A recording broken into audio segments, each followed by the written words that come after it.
নমস্কার।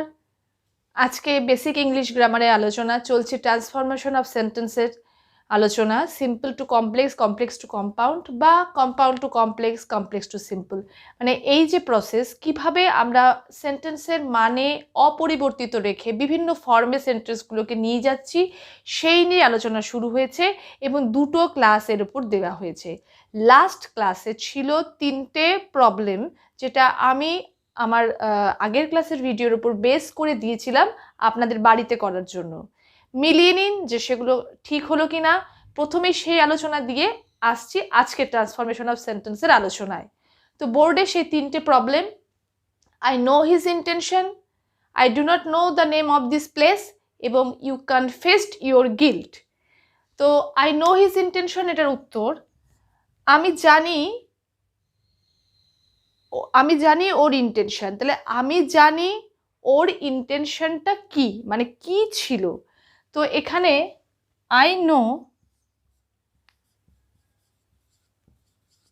আমি জানি, কি জানি না, হোয়াট হিজ ইন্টেনশন ইজ। আচ্ছা, করার কথা আমাদের সিম্পল টু কমপ্লেক্স। এই সেন্টেন্সটা অবশ্যই সিম্পলে আছে, তার কারণ এখানে একটি মেইন ভার্ব, আর কোনো ভার্ব নেই। এবং পরেরটা যে কমপ্লেক্স হলো সেটা মানে কিভাবে বুঝবো? হ্যাঁ, কেন কমপ্লেক্স হয়েছে? কমপ্লেক্সের শর্ত হচ্ছে একটি মেইন ক্লজ থাকবে এবং মেইন ক্লজকে কেন্দ্র করে থাকবে ডিপেন্ডেন্ট ক্লজ, সেটা এক বা একাধিক হতে পারে। তাহলে এখানে আই নো দেখতে পাচ্ছি মেইন ক্লজ, আমি জানি, কারণ বাক্যের এই অংশটির মানে প্রকাশের জন্য বাক্যের অন্য কোনো অংশের উপরে নির্ভর করতে হচ্ছে না, কাজে এটা মেইন ক্লজ। তাহলে আই নো। এবং হোয়াট হিজ ইন্টেনশন ইজ, এই পোর্শনটা কিন্তু সাবঅর্ডিনেট বা ডিপেন্ডেন্ট, তার কারণ এই পোর্শনের মানেটাকে পুরো করার জন্য একে এর উপরে নির্ভর করতে হচ্ছে। তাহলে অবশ্যই এটি কমপ্লেক্স সেন্টেন্স হলো, তার কারণ এর একটি মেন ক্লজ রয়েছে এবং একটি সাবঅর্ডিনেট ক্লজ রয়েছে।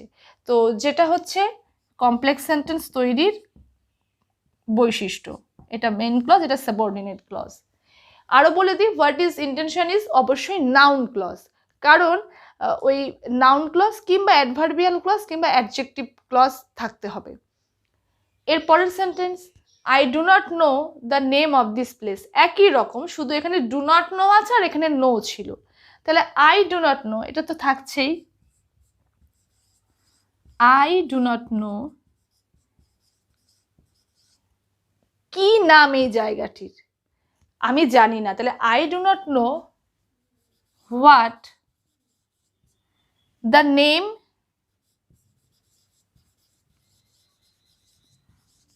Of this place is. এখানে what is the name of this place করবো না, তাহলে জিজ্ঞেস চিহ্ন আমাদের শেষে দিতে হবে, কিন্তু আমাদের এটি সেন্টেন্স মানে অ্যাসার্টিভ সেন্টেন্সে রাখতে হচ্ছে, এই জন্য what the name of this place is করতে হচ্ছে, সাবজেক্ট ভার্ব, ভার্ব সাবজেক্ট নয়। আচ্ছা, এখানেও বলি আই ডু নট নো হচ্ছে মেইন ক্লজ এবং what the name of this place is হচ্ছে সাবঅর্ডিনেট ক্লজ। এটা মেইন ক্লজ হচ্ছে এবং এটা হচ্ছে সাবঅর্ডিনেট ক্লজ, তাহলে এটা কমপ্লেক্স সেন্টেন্স অবশ্যই। ইউ কনফেসড ইউর গিল্ট, এর আগের দিন আমি দিয়েছিলাম সম্ভবত হি অ্যাডমিটেড হিজ ইনোসেন্স বা এরকম একটা কিছু ছিল, তো সেটার উপর বেস করেই দেওয়া ইউ কনফেসড ইউর গিল্ট, একই রকম। তাহলে তুমি কনফেসড করেছো যে তুমি দোষী, এটা কি তোমার দোষ, তুমি কনফেসড করেছো, ইউ কনফেসড ইউর গিল্ট। তাহলে আমি কমপ্লেক্সে কি ভাববো না, তুমি কনফেসড করেছো যে তুমি দোষী, তাহলে ইউ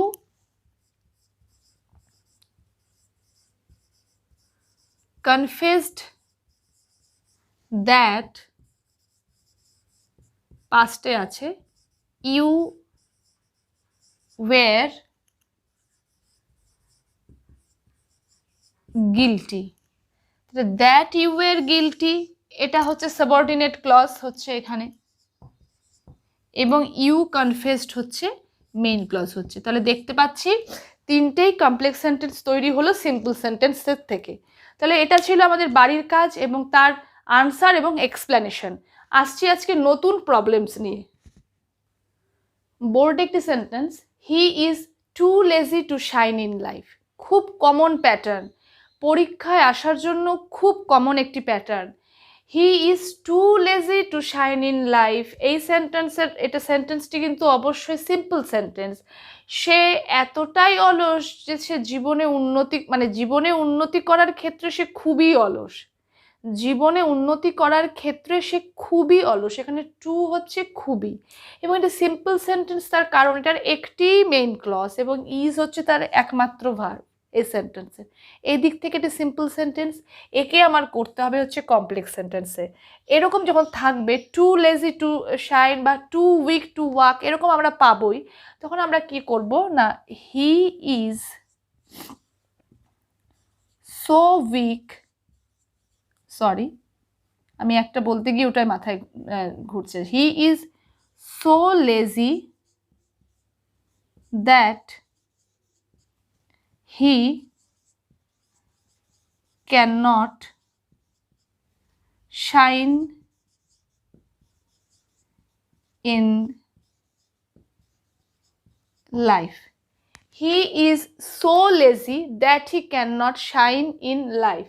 তাহলে এখানে এই যে টু এবং টু এটা থাকলে পরে হয়ে গেল হচ্ছে সো এবং দ্যাট, এবং অবশ্যই হি ইজ সো লেজি এটা হচ্ছে মেইন ক্লজ, এবং that he can not shine in life এটা হচ্ছে সাবঅর্ডিনেট ক্লজ।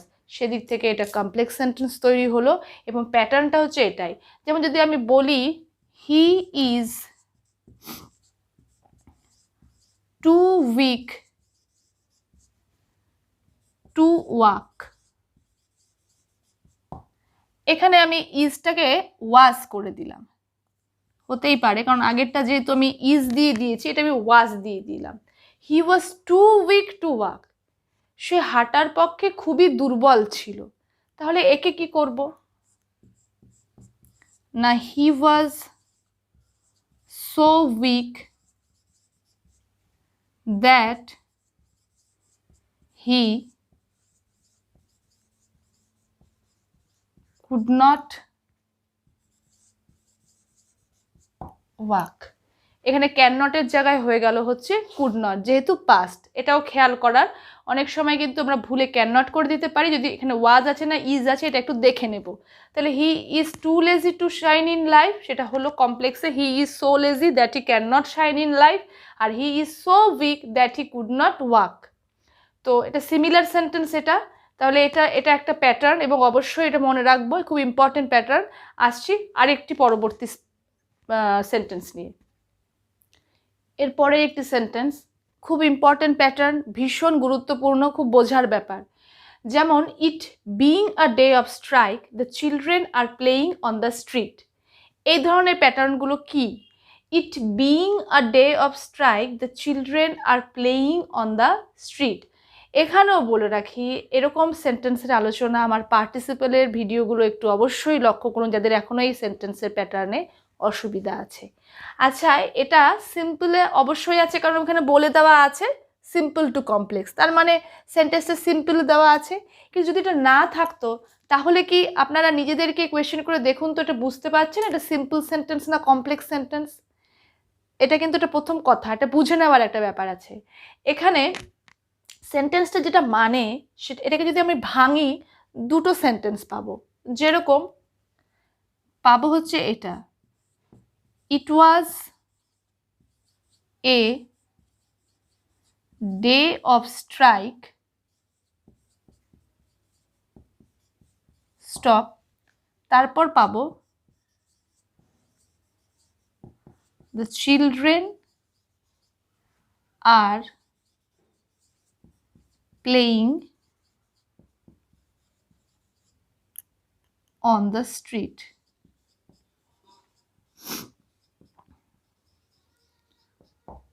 যদি এবার আমার মনে হয় মানেটা একদম পরিষ্কার যে এটা একটা স্ট্রাইকের দিন ছিল বা বন্ধের দিন ছিল, বাচ্চারা রাস্তার উপরেই, আচ্ছা এখানে ওয়াজ হবে না, আমি চিলড্রেন আর আছে, যেহেতু চিলড্রেন আর আছে তার মানে প্রেজেন্ট টেন্সে আছে, তাহলে এখানে ইট ইজ হবে। ইট is a day of strike, এটা একটা বন্ধের দিন, বাচ্চারা রাস্তার উপরে খেলছে, যদি এখানে ওয়্যার থাকতো তাহলে আমার ইট was a day of strike হতো। কিন্তু ওখানে যেহেতু প্রেজেন্ট আছে তাই আমার এখানে কিন্তু it is a day of strike, the children are playing on the street. আমাদের যদি এটাকে বলা হয় যে join this two sentences into a simple sentence, মানে এটাকে সিম্পল সেন্টেন্স হিসাবে দুটো সেন্টেন্সকে জয়েন করুন, তখন কিন্তু এই আকারটা আসবে। It being a day of strike, the children are playing on the street. এখন কথা হচ্ছে যেখানে কেন বিংটা ইটের পরে বসলো। সাধারণত আমরা দেখেছি যে বিং তো শুরুতেই থাকে, being tired I took rest, ক্লান্ত হয়ে আমি রেস্ট নিয়েছিলাম, এরকম থাকে। যদি মানে আমি কি বলতে চাইছি, এরকম থাকে যে যদি থাকে এরকম I am tired I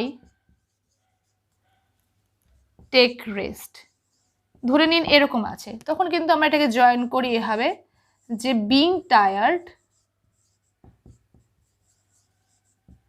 I take rest.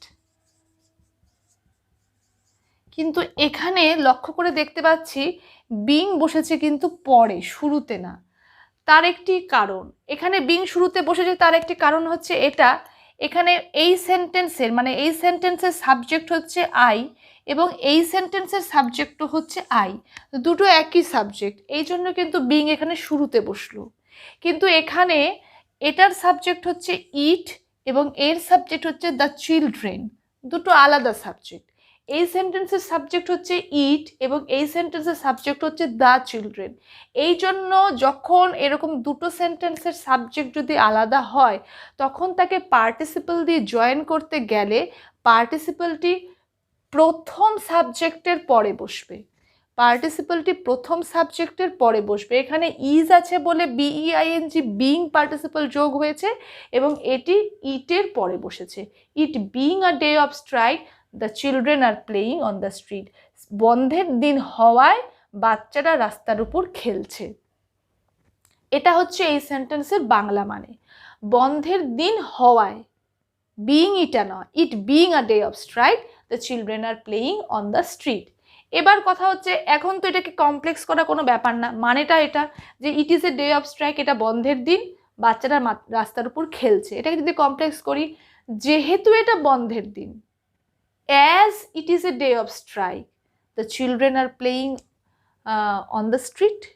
কমপ্লেক্সে হয়ে গেল কি না, এটা কমপ্লেক্সে as it is a day of strike, comma, the children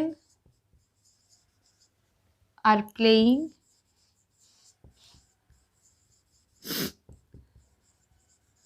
on the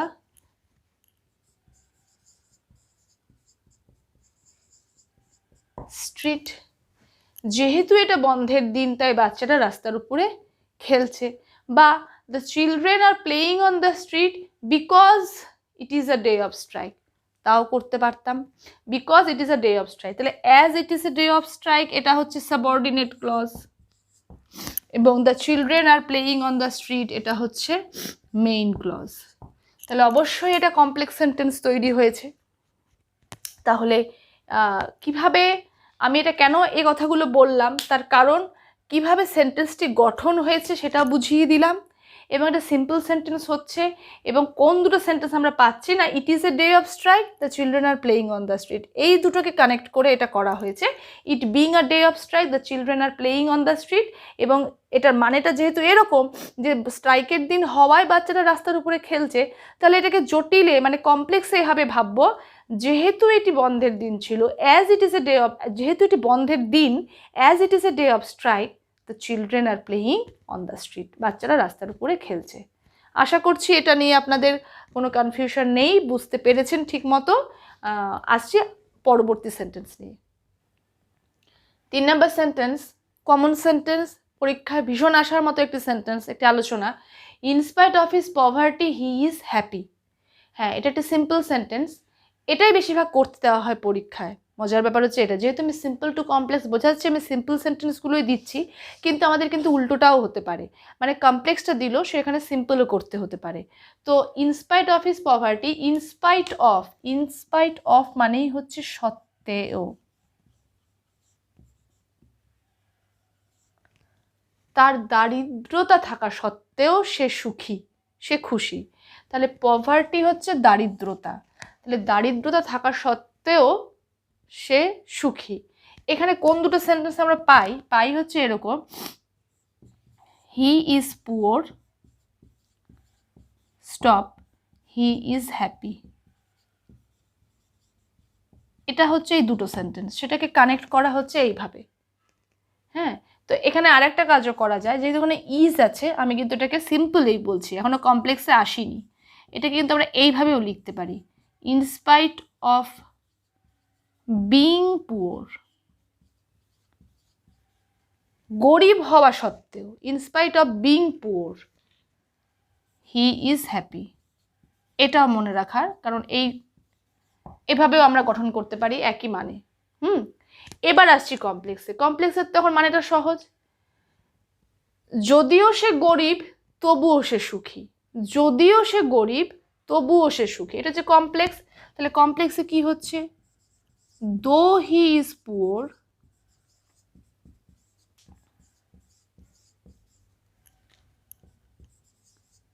he is happy. তাহলে দো he is poor he is happy, যদিও সে গরিব তবুও সে সুখী। এখানে বলে রাখি তবুওটা কিন্তু বলছি, এখানে কিন্তু তবুওর জন্য কিছু লেখার দরকার হয় না। দো he is poor comma he is happy, এটা মানেই কিন্তু যদিও সে গরিব তবুও সে সুখী। এখানে দোর জায়গায় আমরা অলদো লাগাতে পারি, although he is poor he is happy, same meaning, same কাজ করছে। তাহলে এটা হচ্ছে এটাও সিম্পল এবং এখানে কিন্তু এটা হচ্ছে কমপ্লেক্স, দো he is poor he is happy. ছিল আলোচনা সিম্পল টু কমপ্লেক্সের। এখন কয়েকটা সেন্টেন্স আমি আবার দিচ্ছি আপনাদের বাড়ির জন্য, বাড়িতে প্র্যাকটিস করার জন্য, এবং এভাবেই আমার ডেসক্রিপটিভ ইংলিশের সঙ্গে সঙ্গে থাকবে হচ্ছে বেসিক ইংলিশ গ্রামারের আলোচনা, এরকমই। তো দিচ্ছি কিছু বাড়ির সেন্টেন্স। বোর্ডে সেন্টেন্স দেওয়া হয়েছে আজকের কিছু আলোচনার উপরেও বেস করে, যে এগুলো আপনারা অবশ্যই বাড়িতে চেষ্টা করুন।